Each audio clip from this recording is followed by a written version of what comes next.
ini aku mau ngobrol santai ya. Jadi ini sederhana tapi insya Allah ada manfaatnya. Tapi nggak tahu juga sih ada manfaatnya apa enggak. Jadi aku mau sharing nih. Kita mau ngobrolin tentang afirmasi gitu ya. Afirmasi karena banyak sekali video saya yang membahas tentang afirmasi, tentang bagaimana kita bisa menemukan pemikiran yang luar biasa di dalam pikiran kita, mengembangkan law of attraction, magnet uang, magnet rezeki dan sebagainya. Tapi kok ada yang berhasil dan ada yang nggak berhasil? Apa penyebabnya? Terus bagaimana caranya kita sinkronkan mas hati dan perasaan kita, pikiran kita dengan angan-angan kita atau imajinasi kita? Oke, ini sharing singkat aja dari saya. Semoga ada manfaatnya. Simak video ini sampai selesai.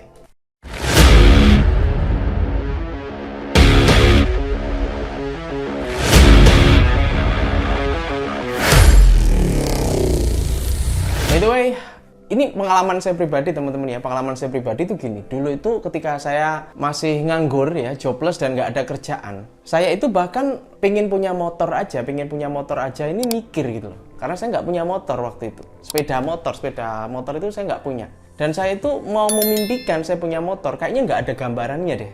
Apalagi punya mobil. Mikir beli bannya aja nggak ada pikiran, nggak ada bayangan tentang itu.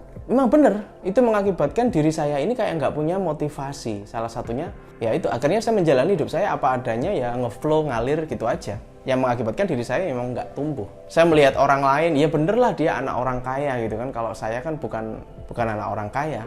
Ngapain juga saya pingin barang itu, ngapain juga saya kepingin sesuatu seperti dia. Karena menurut saya juga, jujur saya pengen. Cuman bayangan gambarnya ke sana itu kayak nggak ada gitu.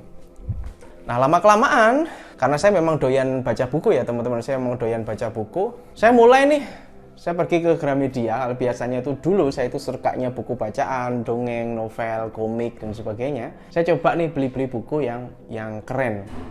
Waktu itu bukunya adalah Bong Chandra. Saya masih ingat buku motivasi yang pertama yang saya beli adalah bukunya Bong Chandra yang warnanya putih. Saya lupa judulnya. Namanya penulisnya adalah Bong Chandra, seorang pengusaha muda waktu itu, motivator termuda Asia. Waktu itu, kalau hari ini beliau sudah dewasa juga ya, beliau bangun Trinity Land, salah satu apartemen mewah-mewah gitu ya. Trinity Land Group. Mungkin kalau Bong Chandra nonton ini, hello bro, gua terinspirasi sama bukumu dulu ya. Dan disitulah akhirnya saya mulai nih, hidup saya itu mulai berubah, mindset saya itu mulai berubah. Dari awalnya saya bukan pemimpi, akhirnya banyak keinginan di kepala saya ini, karena di buku tersebut ya ibaratnya gini, bahwa saya mikir tidak ada yang tidak mungkin ketika kita mulai memikirkannya. Jadi ketika kita mulai memikirkannya, akhirnya saya membaca buku-buku yang lain, saya praktek, saya jadi berani mulai usaha. Ya, jadi berani mengambil resiko itu ya karena itu tadi. Karena saya udah mulai membentuk mindset saya. Kembali ke pertanyaan tadi. Bagaimana mensinkronkan keinginan atau pikiran kita dengan mental block yang ada di diri kita? Karena saya tahu persis saudara sekalian bahwa semua orang sukses, ya ini bahkan mungkin bisa dipastikan ya, kecuali anaknya itu udah lahir dari bapaknya kaya, keturunan kaya, itu beda lagi mungkin ya, karena ada privilege dari orang tuanya. Tapi kalau mohon maaf, kalau kita dari nol atau dari minus ya, dari keluarga yang kurang mampu, ataupun kayak saya, bapak saya itu almarhum bapak meninggal dan saya ditinggali hutang saudara sekalian 150 juta. Itu membuat saya akhirnya kepepet dan harus mau mulai dan harus berani mulai.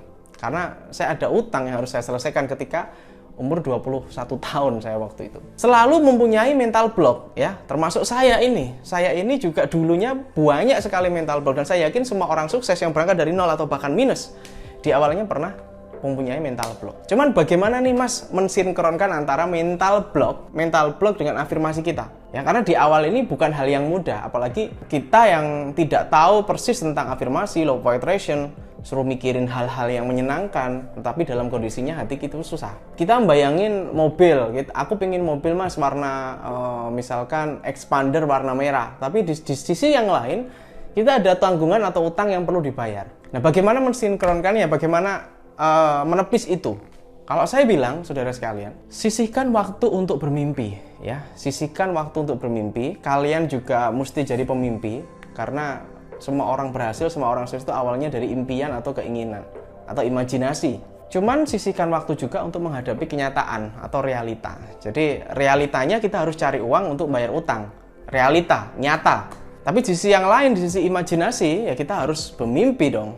Mimpi utangku nanti lunas, habis itu aku akan beli mobil, aku akan bangun rumah, aku akan naikkan orang tua haji dan sebagainya. Kita adalah seorang pemimpi. Jadi antara seorang logis ya, seorang pemikir yang logis dan pemikir yang imajinatif ini, kalau menurut saya harus imbang. Ada waktu yang disisihkan untuk kita bermimpi, berimajinasi, dan ada waktu untuk memikirkan realita yang nyata yang ada di depan kita sekarang. Itulah kenapa bagi pelaku law of attraction, magnet uang, dan sebagainya, tidak ada yang namanya waktu itu untuk santai-santai doang, rebahan doang, kita main game gitu ya, game atau nonton Netflix, habis itu uangnya datang berlimpah gitu ya. Ya kalau Allah mengizinkan tetap bisa. Cuman ini bukan gua banget, ini bukan saya banget kalau melakukan hal seperti itu. Ya, ada effortnya teman-teman untuk mencapai impian-impian ini. Nah, kembali ke mental block tadi. Artinya ketika kita lagi mikirin nih, ya Allah, pengen nih expander merah, nanti kan gini, parkir di depan rumah, pengen nih saldo tabungan rekening banyak, berdikit-dikit, pengen nih ajak keluarga gitu kan, jalan-jalan, gitu. Itu di imajinasi kita. Dan imajinasi kita adalah doa juga, kan law of attraction ya. Karena kita narik apa yang kita pikirkan, apa yang kita ucapkan, apa yang kita rasakan, kita tarik ya. Setuju ya? Nah, di sisi lain ada suatu hal-hal atau masalah yang perlu kita selesaikan. Yang artinya tidak ada cara yang lain, saudara sekalian, kecuali menerima. Jadi kita harus memiliki keikhlasan penerimaan dalam menghadapi masalah. Kalau misalkan lagi enak-enak mikir gitu kan, imajinasi gitu kan, wah ternyata habis itu debt collector datang nih. Ya sudah, kita harus menerima dengan ikhlas. Jangan ada ngerundel. Banyakan orang, yang ini ki piye arep sugih. Wong iki ono sing nagih utang dan sebagainya. Nah, inilah yang sebenarnya menjauhkan kita dari rezeki tersebut gitu loh.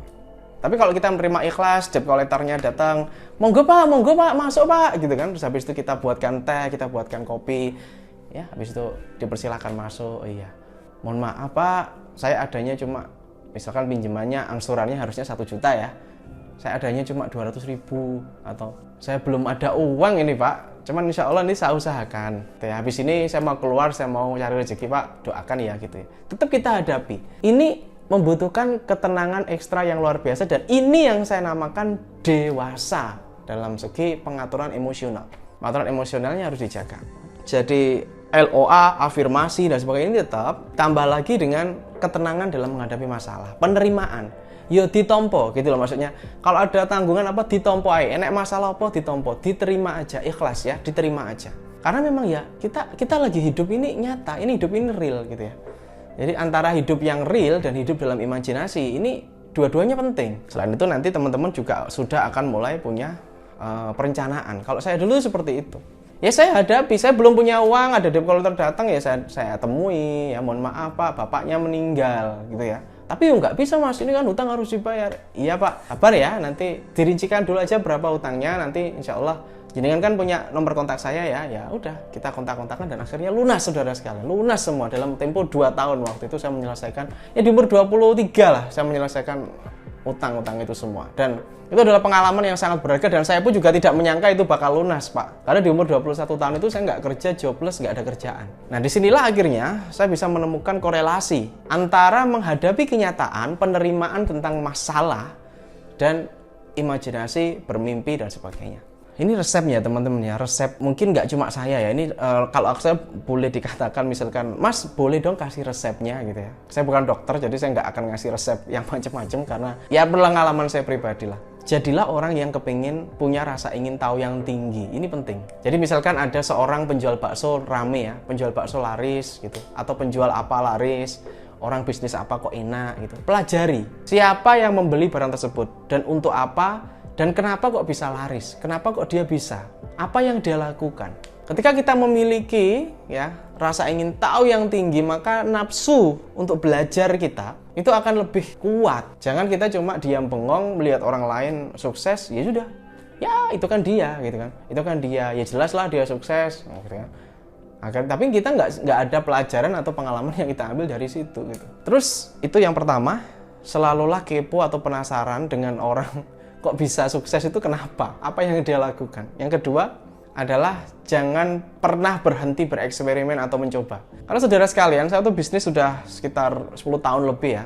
Di situ saya melihat tuh tren usaha, tren bisnis itu dia berubah-berubah. Keinginan orang itu berubah, saudara sekalian. Zaman dulu sebelum ada Facebook, media sosial yang ini, ya kita pakai mSeed namanya aplikasi yang di HP itu agak susah ya. Terus BBM juga masuk. Itu berkembang sampai sekarang gitu ya. Sampai sekarang berkembang. Sekarang ada Facebook, ada Instagram, ada TikTok, ada Reels, ada YouTube seperti ini ya. Dulu itu orang lihat YouTube cuma lihat penampakan atau enggak gitu nyetel musik. Itu lihat YouTube. Sekarang udah berubah. Media semuanya, bahkan Elon Musk berkata, ya Elon Musk ini ya salah satu orang terkaya dunia yang punya valuasi net worth-nya gede banget di dunia. Elon Musk bilang bahwa semua ilmu itu bisa dipelajari di YouTube. Banyak sekali apa yang bisa kita tangkap di YouTube. Termasuk pengalaman orang lain itu bisa kita lihat di YouTube. Apa yang dia lakukan, kesehariannya itu gimana, itu bisa kita lihat di YouTube. Nah itu dia saudara sekalian ya. Jadi ini cuma sharing aja. Mas bagaimana ketika saya punya banyak utang, tapi saya juga adalah seorang pemimpi yang ingin sukses. Yaitu tadi, penerimaan tentang masalah itu di dunia nyata, di dunia imajinasi kita juga harus terus mengembangkan pola pikir kita. Terus belajar ya. Dah, itu aja. Semoga bermanfaat. Ya, silahkan kalian tuliskan di komentar. Kalau ada pertanyaan atau sanggahan atau apa, monggo lah tuliskan di komentar. Atau kritik atau saran juga boleh tuliskan di komentar. Atau follow Instagram saya di Instagram @yayangsundawa. Oke, assalamualaikum warahmatullahi wabarakatuh. Have a nice day and good luck. Salam laris manis.